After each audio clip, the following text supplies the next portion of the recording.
నమః శివాభ్యాం నవయౌవనాభ్యాం పరస్పర అశ్లిష్టవపుర్ధరాభ్యాం నగేంద్రకన్యా వృషకేతనాభ్యాం నమో నమః శంకర పార్వతీభ్యాం. ధర్మరాజు చెబుతున్నటువంటి జవాబులకి చాలా ఆనందం కలుగుతోంది యక్షునికి.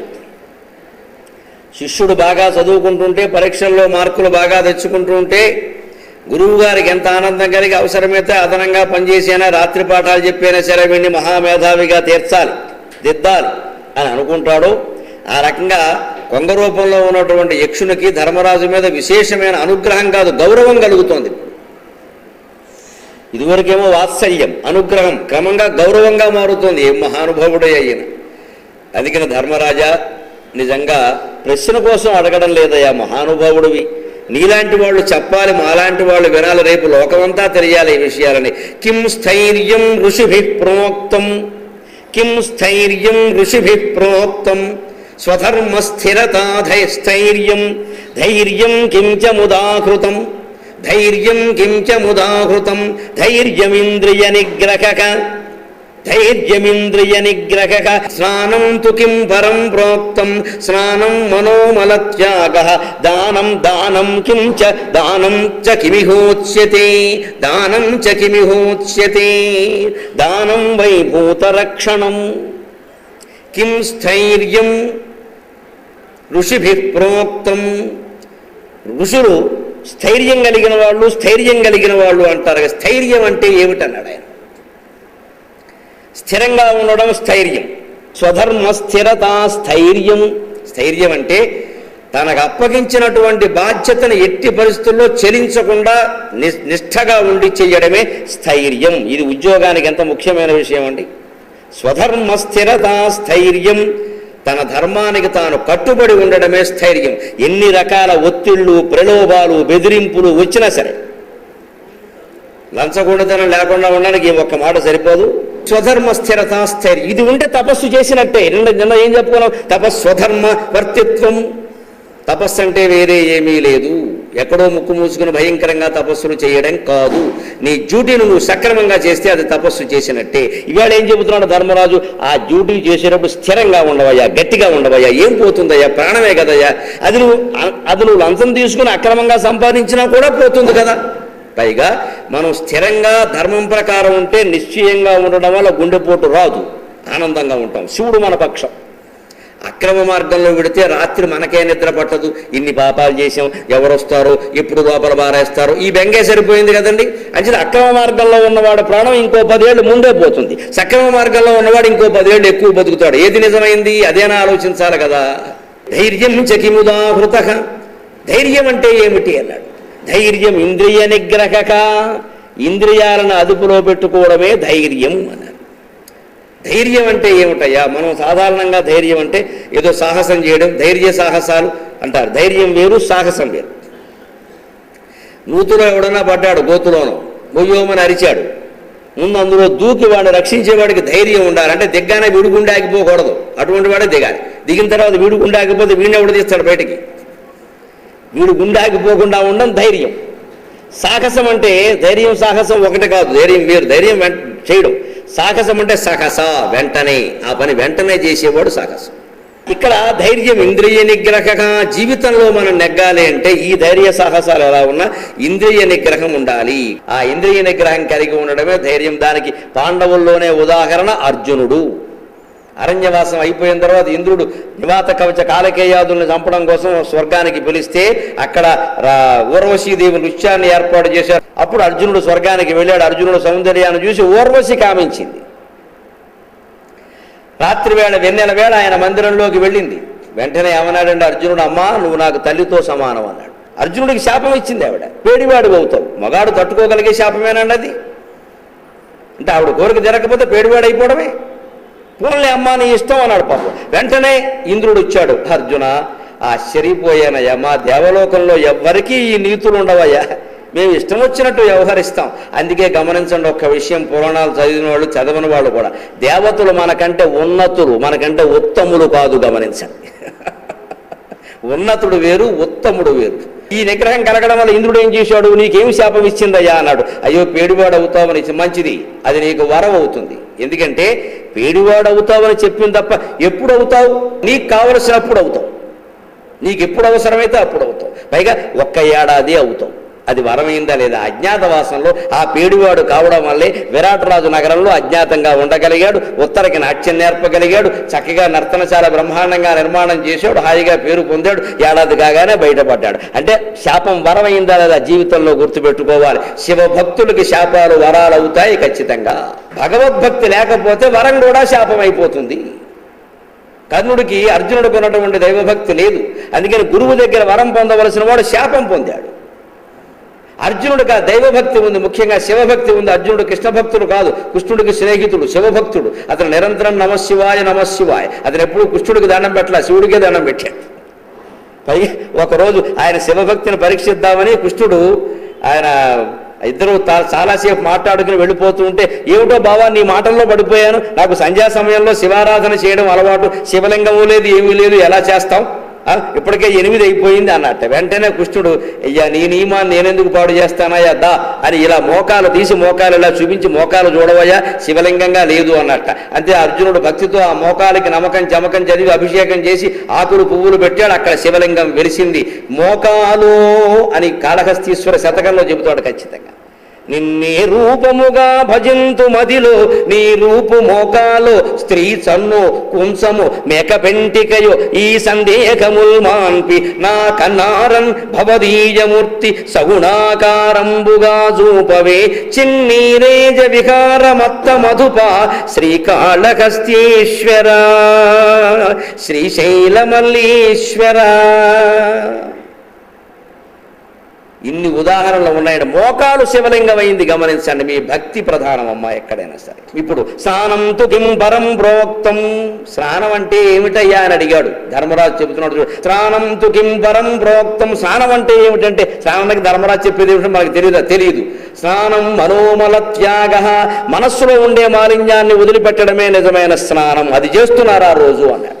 మనస్సులో ఎవరి మీద పిచ్చి వాంఛలు లేకుండా, కామం కోపం లేకుండా, క్రోధం లోభం లేకుండా, మోహం లేకుండా, మదం మన గర్వం లేకుండా, మాత్సర్యం అసూయ లేకుండా ఉండడమే స్నానం. ఎందుకంటే మామూలు స్నానం మీరు గమనించండి, పొద్దున్న చేసాం, మధ్యాహ్నానికి మళ్ళీ చెమట పట్టేసింది, మధ్యాహ్నం కూడా చేసాం, సాయంత్రానికి మళ్ళీ మామూలే. అందుకే ఒక మాట పతంజలి యోగశాస్త్రంలో స్నానం గురించి ఓ మాట అంటాడు, యమనియమాసన ప్రాణాయామ ప్రత్యాహార ధ్యాన ధారణ సమాధ్యష్టాంగా అని. యోగంలో అష్టాంగాలు ఉంటాయి కదా, అందులో యమం అంటారు. అహింస, సత్యం, అస్తేజం, బ్రహ్మచర్యో, అపరిగ్రహ, ఇవి 5 యమాలు, అది పక్కనట్టండి. నియమం అంటాడు, శౌచ సంతోష తప స్వాధ్యాయ ఈశ్వర ప్రణిధానాన్ని నియమా. శౌచము, సంతోషము, తపస్సు, స్వాధ్యాయం, ఈశ్వర ప్రణిధానం, ఇవి నియమాలు అంటాడు. ఆధ్యాత్మికత మనం ఒక్కొక్క మెట్టు ఎదగాలంటే యమం, నియమం, ఆసనం, ప్రాణాయామం, ప్రత్యాహారం, ధ్యానం, ధారణ, సమాధి, ఈ 8 మెట్లు అష్టాంగ యోగం. శౌచానికి ఏం చెబుతారంటే పతంజలి యోగ సూత్రంలో విచిత్రంగా ఉంటుంది మాట. శౌచం వల్ల ప్రయోజనం ఏమిటి? శౌచం అంటే శుభ్రం కదా, స్నానం చేయడం కదా. ప్రయోజనం ఏమిటంటే శౌచ స్వాంగ జుగుప్స పరైరసంసర్గ, ఇది యోగం. రోజు శరీరానికి 3 పూట్ల స్నానం చేసేస్తే, 3 పూట్ల సబ్బులు అరిగిపోయేలా తోమేస్తే జరిగే ప్రయోజనం ఏమిటంటే, నీ శరీరం ఏమీ బాగుపడదు నాయన, కానీ ఒకనాటికి నీకు విరక్తి వస్తుంది. దిక్కుమాలిన శరీరం ఎంతకాలం తోమాలి, ఎలాగా స్వ అంగ జుగుప్స, మన శరీరం మీద మనకు అసహ్యం వస్తుంది, తోమి విసుగొచ్చి ఇంకా దీన్ని వదిలేస్తే బాగుండు అనుకుంటాడు. అది కైవల్యం, అది మోక్షం.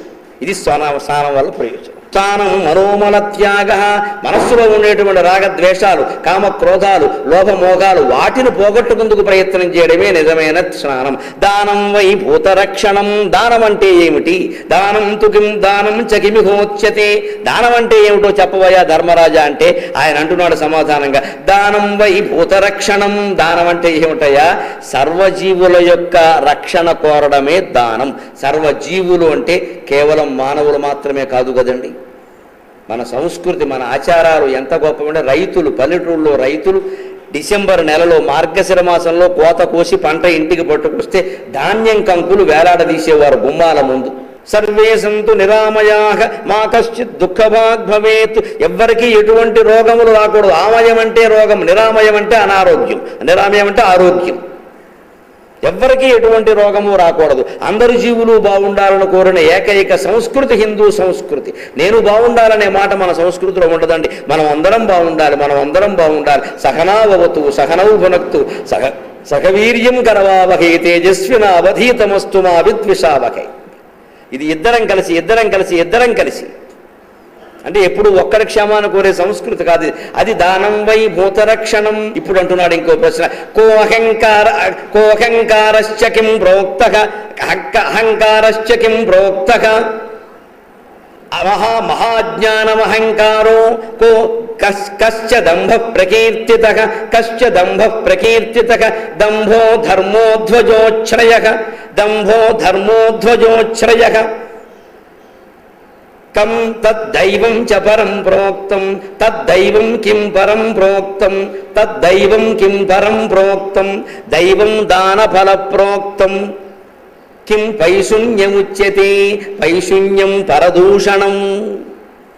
అహంకారం అంటూ ఉంటారు కదా లోకంలో ధర్మరాజా. అహంకారం చ కిం ప్రోక్త.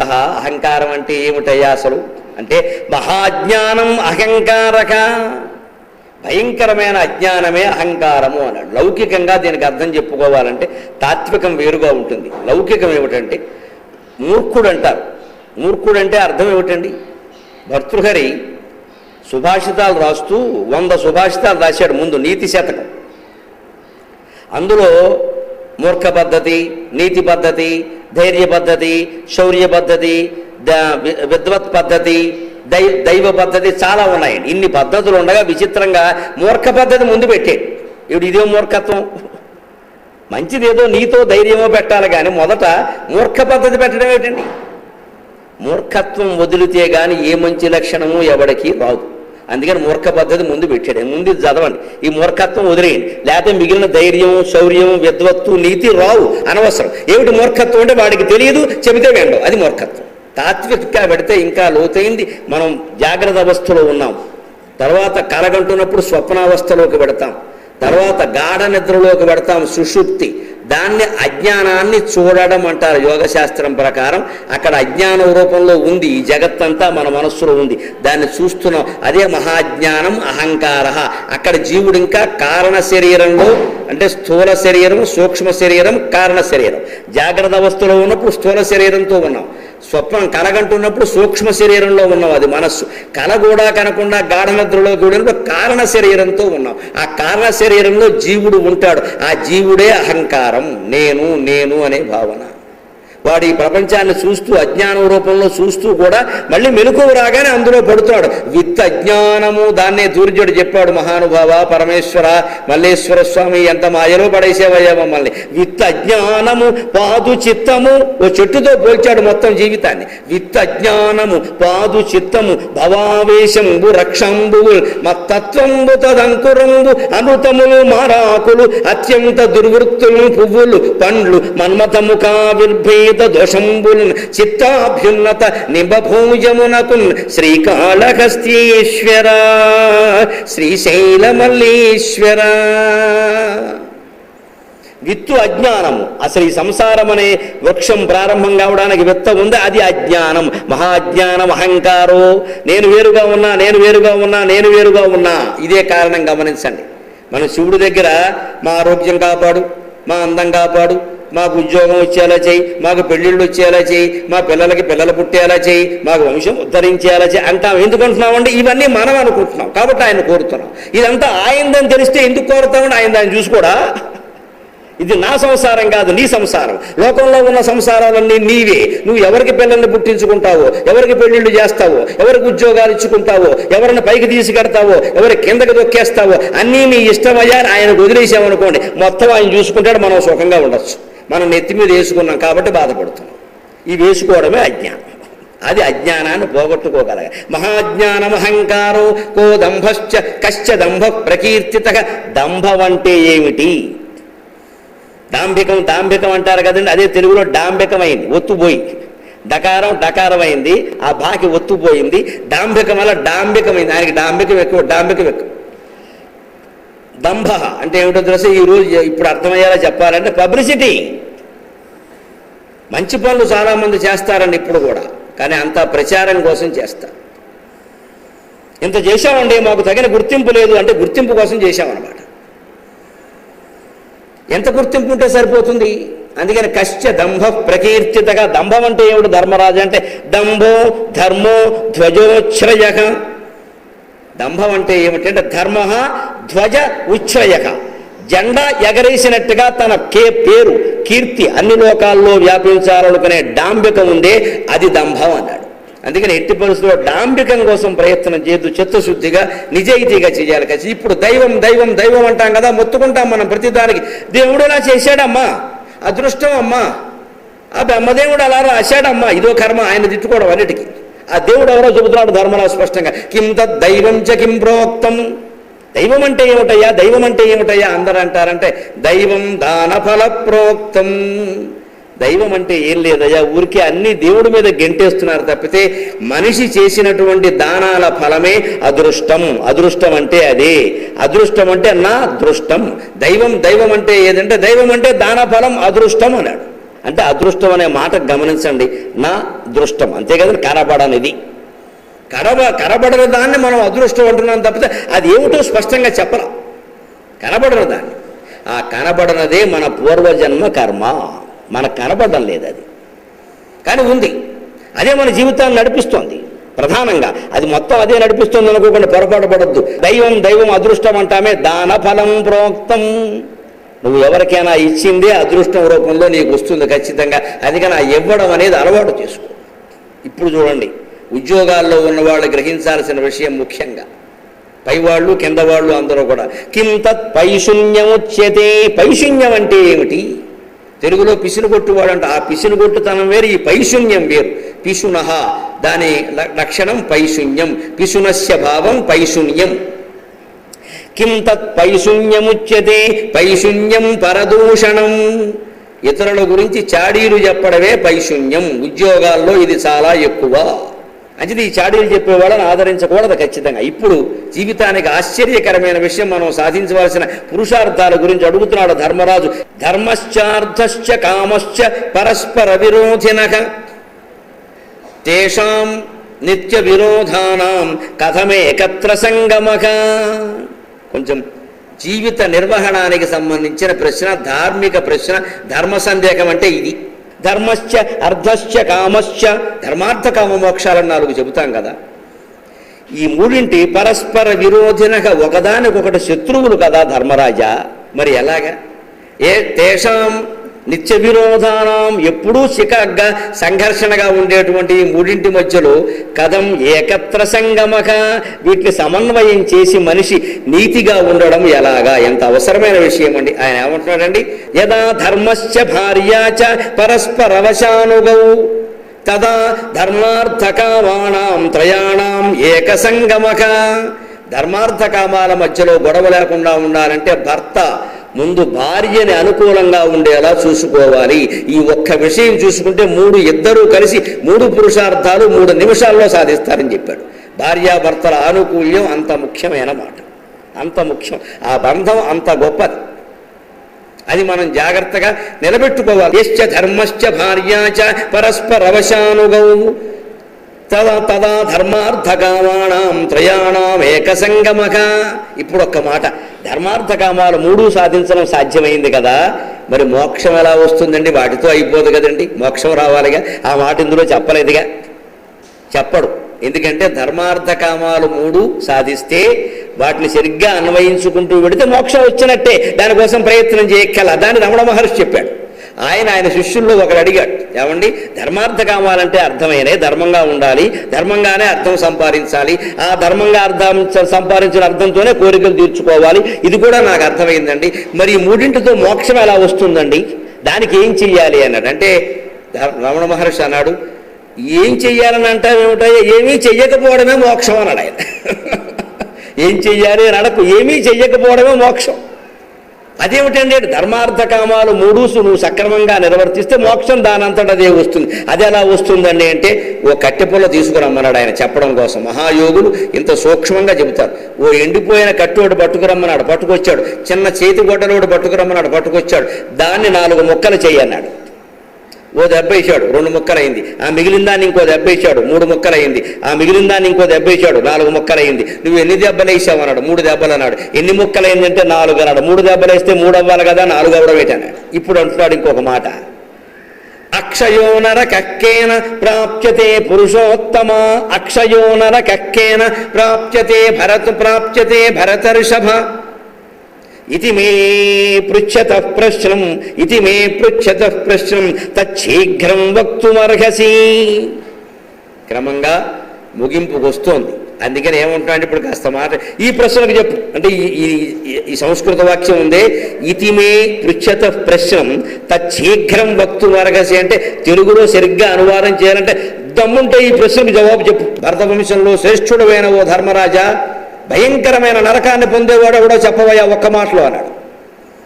భయంకరమైన నరకం ఎవడి కోసం కాసుకుని కూర్చుంటుంది తెలుసుకోవాలి మనమందరం. విద్యమానే ధనే లోభాద్దాన భోగ వివర్జితక, విద్యమానే ధనే లోభాద్దాన భోగ వివర్జితక పశ్చాన్నాస్తియో బ్రూయాత్, పశ్చాన్నాస్తియో బ్రూయాత్ సో అక్షయం నరకం వ్రజేతు.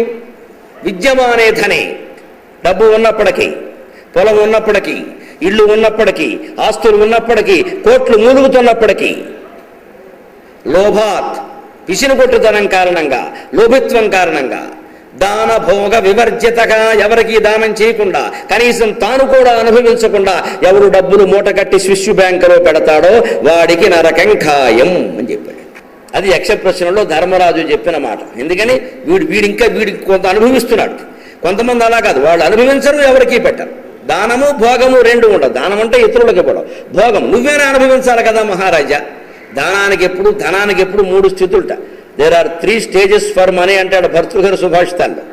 దానము భోగము నాశము, దానము భోగము నాశము పూనికతో 3 గతులు భువి ధనమునకు, దానము భోగము నొందని దీనుని ధనమునకు గతి తృతీయమే పొసగు.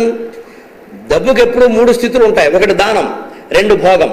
అంటే దానం అంటే ఎవరికైనా ఇయ్యి ఎక్కువగా ఉంటే, 2వది భోగం నువ్వేనా అనుభవించు. ఈ 2 కాకుండా దాచిపెడితే నాశం అయిపోయినట్టే, అది 3వ స్థితి. ఇక నీ అనుమతితో నిమిత్తం అలా పోయినట్టే మనం గ్రహించాల్సిన విషయం.